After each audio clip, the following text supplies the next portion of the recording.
Hello everyone, welcome to go with IK. Malaysia ভ্রমণ সিরিজের শেষ পর্ব নিয়ে আজকে আপনাদের সামনে হাজির হলাম।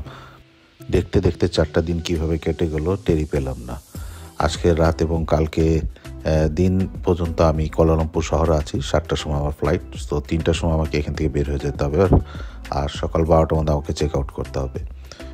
বাহারি আলো রঙের ছটায়, নিয়ন আলোর ছটায় কুয়ালালামপুর শহরটি এক ভিন্ন রকম রোমাঞ্চকর আর পরিবেশের সৃষ্টি করে। আপনারা দেখতে পাচ্ছেন পুরো কুয়ালালামপুর শহরটি আমরা আমার অ্যাপার্টমেন্টের ছাদ থেকে দেখতে পাচ্ছি। আর এই কারণে আমি কোনো টাওয়ারে উঠিনি পর্যবেক্ষণ করার জন্য, যেহেতু আমার অ্যাপার্টমেন্ট থেকে সমগ্র কুয়ালালামপুর শহরটিকে দেখা যায় এবং প্রত্যেকটি টাওয়ার এখান থেকে কভার আপ করে। রাত বেজে 9:30, আপনারা দেখতে পাচ্ছেন পুরো সুইমিং পুল এখনও প্যাকড সকাল থেকে এই পর্যন্ত নিয়ে। আজকে আসলে অনেক গরম পড়েছে, তাই সবাই সুইমিং পুলের মধ্যে গিয়ে একটু গরমটি নিরসনের চেষ্টা করছে।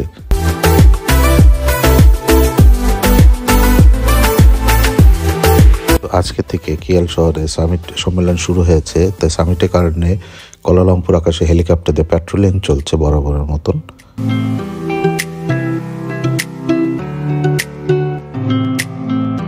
তো আমার অ্যাপার্টমেন্টের ছাদের থেকে আজকে আপনাদেরকে কুয়ালালামপুর শহরের রাতের দৃশ্য এবং পুরো কুয়ালালামপুর শহরটিকে দেখানোর চেষ্টা করব। সামিটের কারণে পুরো কুয়ালালামপুর শহরটিকে আলোকসজ্জা করার কারণে সূর্য ভবন এবং অন্যান্য পুরো কুয়ালালামপুর শহরটি আরও বেশি উজ্জ্বল হয়ে উঠেছে এবং তার সৌন্দর্য আপনারা দেখতে পাচ্ছেন।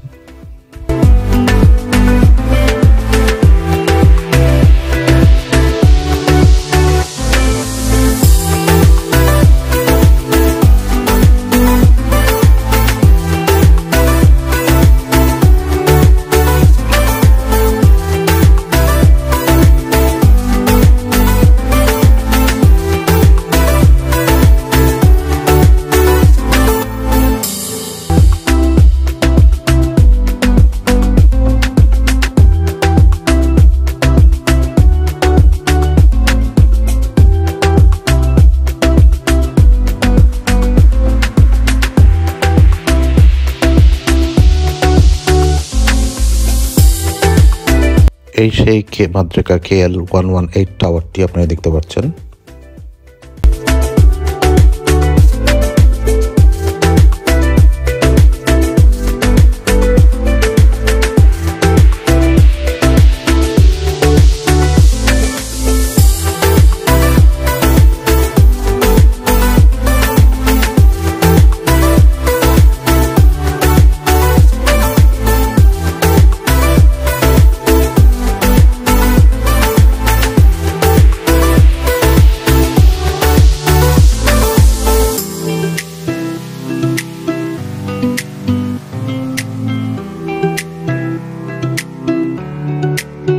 KL টেলিকমিউনিকেশন অবজারভেশন টাওয়ারটি আপনারা বিভিন্ন রঙে রঙিত হচ্ছে, আপনারা দেখতে পাচ্ছেন।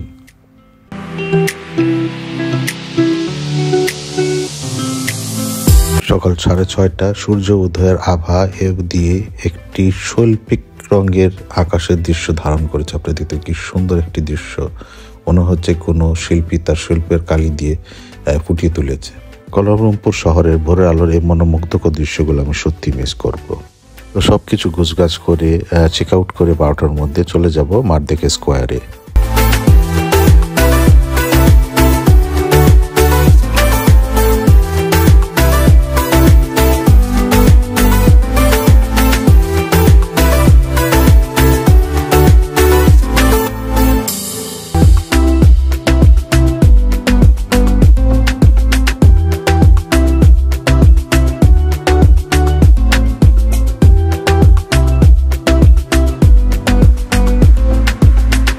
বেজে 12:30, আপনারা দেখতে পাচ্ছেন সেন্ট মারিয়া চার্চ, যেটা 20 শতকের দিকে প্রতিষ্ঠিত হয়। তো চলে এলাম মালয়েশিয়ার ঐতিহাসিক স্বাধীনতা চত্বর বা মারদেকে স্কোয়ারে। চলুন আমরা ভিতরে যাই।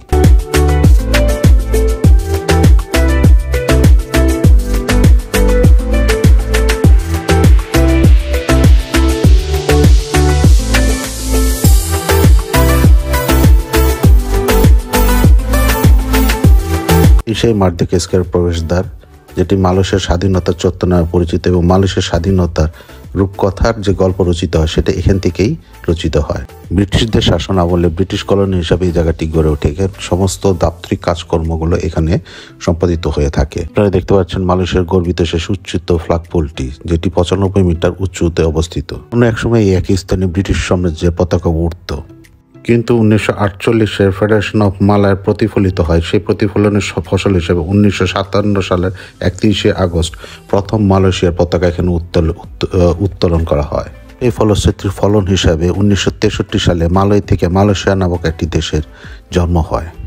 তখন থেকে আজ অব্দি 31 আগস্ট মালয়েশিয়ার ন্যাশনাল জাতীয় দিবস বা স্বাধীনতা দিবস হিসাবে এখানে পালন করা হয়, এবং এখানে ন্যাশনাল প্যারেড বা কুচকাওয়াজ হয়ে থাকে, বা মারদেকা প্যারেড হিসাবে এই জায়গাটি সমাদৃত।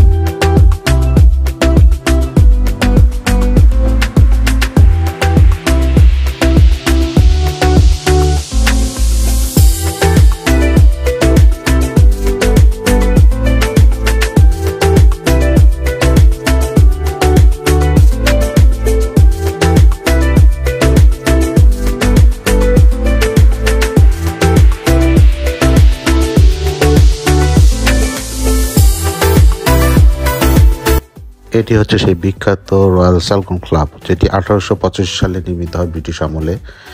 এখানে তখনকার ব্রিটিশ সম্ভ্রান্ত মানুষ এবং এখানে বসে বিভিন্ন ধরনের সলা পরামর্শ করত। আপনার পাশে যে গ্রাউন্ডটি দেখতে পাচ্ছেন, এটি ক্রিকেট খেলার জন্য তখন ব্যবহৃত হতো। ক্লাবটি ব্রিটেনের ট্রুডো স্টাইলের ক্লাবের মতো নির্মিত করা হয়। মালয়েশিয়ার ইতিহাস ঘাটলে দেখা যায় মালয়েশিয়া মূলত সালতানাত দ্বারা পরিচালিত হয়। রাজা পরমেশ্বরের মাধ্যমে এটি প্রতিষ্ঠিত হয়, পরে মালাকা হয়ে এটি মালয়েশিয়াতে পরিণত হয়। প্রথমে এটি পর্তুগিজরা শাসন করে, এরপরে ডাচরা আসে, এবং এটি 1824 সালে ব্রিটিশ কলোনি হিসাবে এটি প্রতিষ্ঠিত হয়। তখন থেকে ব্রিটিশরা এটাকে শাসন করে।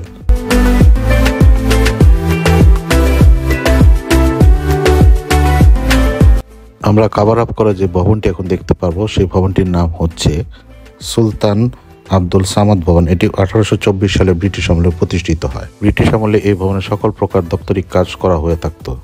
ব্রিটিশ শাসনের প্রাক্কালে মালয়ের রাজধানী ছিল ক্রোন শহরে। ব্রিটিশরা এসে এই শহরটিকে কুয়ালালামপুর শহরে প্রতিষ্ঠিত করে, এবং এই বিল্ডিং এর মধ্যে থেকে তারা তাদের সমস্ত দাপ্তরিক কাজ পরিচালনা করে থাকে। যেহেতু ব্রিটিশ কলোনি আমলে এখান থেকে সমস্ত ধরনের কাজকর্ম পরিচালিত হতো, তাই এই বিল্ডিংটির তাৎপর্য অনেক গুরুত্বপূর্ণ। মালয়েশিয়া সরকার এখন এই বিল্ডিংটিকে মিনিস্ট্রি অফ ইনফরমেশন, কমিউনিকেশন এবং কালচারাল বিল্ডিং হিসাবে এটিকে পরিচালনা করছে।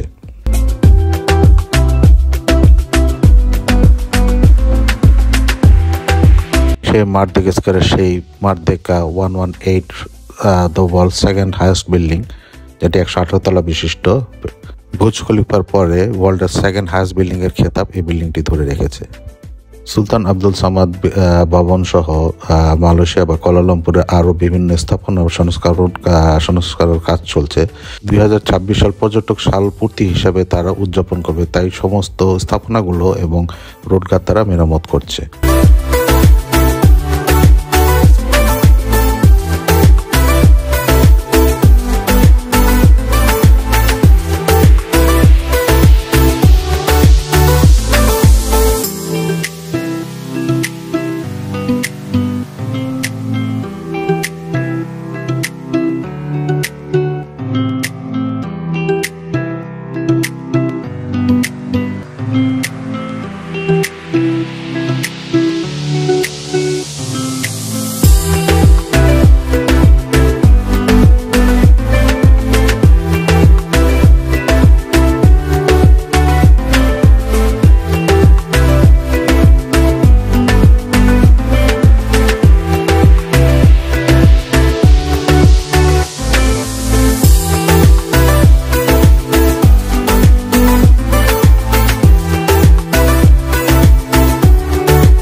যে সার্কেল আকারে যে বিল্ডিংটি দেখতে পাচ্ছি, এটা হচ্ছে পার্লামেন্ট, মালয়েশিয়ার পার্লামেন্ট হাউস।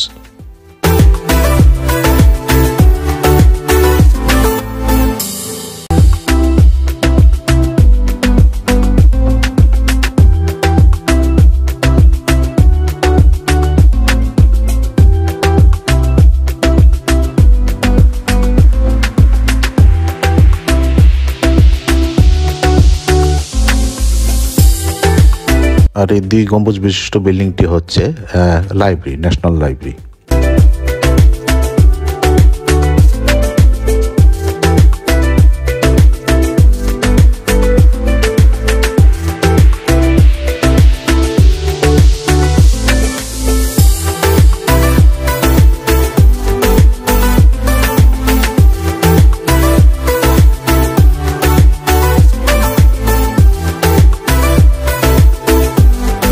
এটাই হচ্ছে সেই মার্দেকেস্কার মূল প্ল্যাটফর্মটি। এখান থেকে সুউচ্চ ফ্ল্যাগপোলটি অবস্থিত, আপনারা দেখতে পাচ্ছেন ছবিগুলো। এখানেই হচ্ছে সেই প্যারেড গ্রাউন্ড, সবকিছু এখান থেকেই শুরু হয়। মালয়েশিয়ার স্বাধীনতার ইতিহাসের গাথা এখান থেকেই রচিত হয়, এই প্ল্যাটফর্ম থেকেই।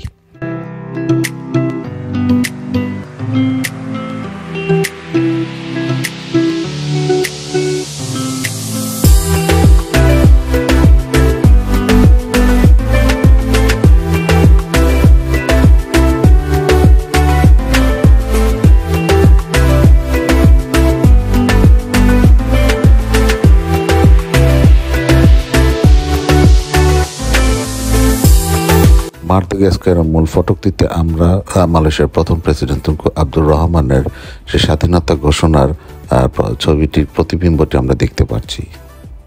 সেদিন প্রচণ্ড গরম ছিল, গরমের তাপদাহে তাকানো যাচ্ছিল না, এত গরম। আর সাথে ছাতি নিয়ে আপনি দেখতে পাচ্ছেন। তো এরকম গরমে মালয়েশিয়া যখনই বেরোবেন ছাতি নিয়ে বের হতে হবে, না হলে এই রোদ সহ্য করার মতন নয়। তো এর আশেপাশে আরও রয়েছে আপনার সিটি গ্যালারি রয়েছে, টেক্সটাইল মিউজিয়াম রয়েছে, এবং সবচেয়ে ঐতিহাসিক ক্রাউন এবং গম্বাক নদীর মাঝখানে জামেক মসজিদ একটি রয়েছে। তো সময় স্বল্পতার কারণে আমি সেই জামেক মসজিদটি পুরো পরিদর্শন করতে পারিনি। একটু দূর অগ্রসর হয়ে জামেক মসজিদটি দূর থেকে দেখেই আমি চলে আসি, যেহেতু আমাকে আবার এয়ারপোর্টে যেতে হবে।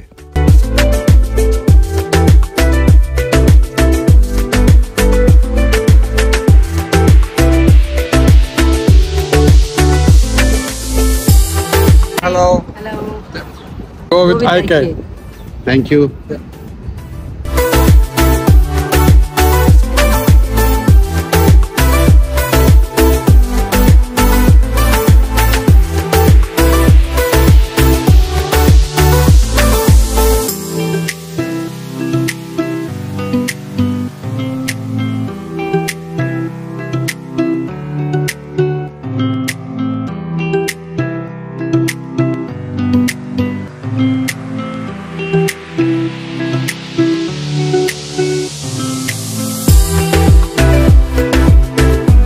এই সেই বিশাল সবুজে ঘেরা প্যারেড গ্রাউন্ডটি। এখানে প্রতি বছর তাদের স্বাধীনতা দিবসে কুচকাওয়াজ এবং প্যারেড হয়ে থাকে।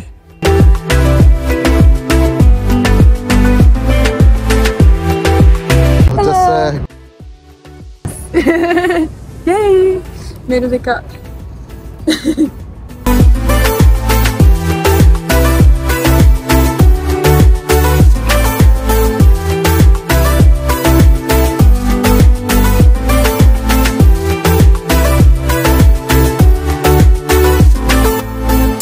Hello.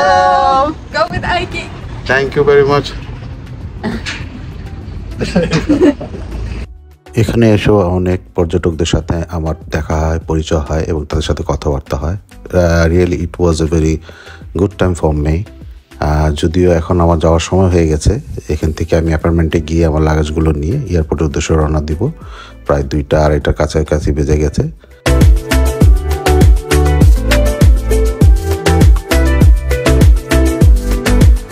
আপনারা সিটি ট্যুর হপনপ বাসগুলো দেখতে পাচ্ছেন। এই বাস দিয়ে পর্যটকরা মালয়েশিয়া শহরের বিভিন্ন দর্শনীয় স্থানগুলো ঘুরে দেখতে পারবেন, সেটা দিনের বেলা এবং রাতের বেলায়।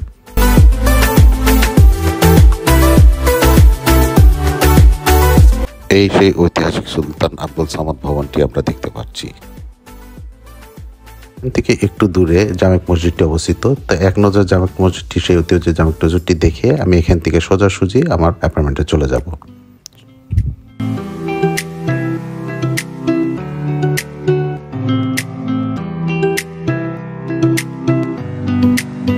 তো এই তো এয়ারপোর্টের উদ্দেশ্যে রওনা দিয়ে দিলাম। মালয়েশিয়ার সংক্ষিপ্ত সফর শেষ করে, কুয়ালালামপুরের সফরগুলো শেষ করে এখন দেশের উদ্দেশ্যে রওনা দিব। তো সংক্ষিপ্ত সফরের মাধ্যমে চেষ্টা করেছি কুয়ালালামপুরের শহরের দর্শনীয় স্থানগুলো আপনাদের সামনে তুলে ধরার, আশা করি আপনাদের এই ভিডিওগুলো ভালো লেগেছে এবং আপনাদের মালয়েশিয়া ভ্রমণের সময় এই ইনফরমেশনগুলো কাজে দিবে। তো আমার এই ভিডিওগুলো ভালো লাগলে, ইনফরমেশনগুলো ভালো লাগলে অবশ্যই আপনারা শেয়ার, সাবস্ক্রাইব করে আমার পাশে থাকবেন, উৎসাহ দিয়ে যাবেন। হয়তো আবার নতুন কোনো দেশের নতুন কোনো ব্লগ নিয়ে আপনাদের সামনে খুব শীঘ্রই হাজির হব। For my international viewers, it was a really amazing and memorable time in KL, Kuala Lumpur city. It's a really nice country and nice city for me. And thank you everyone, new people who will meet and greet with me in Kuala Lumpur. It was a really pleasure and pleasant to meet with you guys. Bless you all. And please do subscribe, like and subscribe my channel. And please share it with your near and dear people. Hopefully to see you soon with the new blogs in some new country or new people or new culture. Till take care of yourself. See you soon.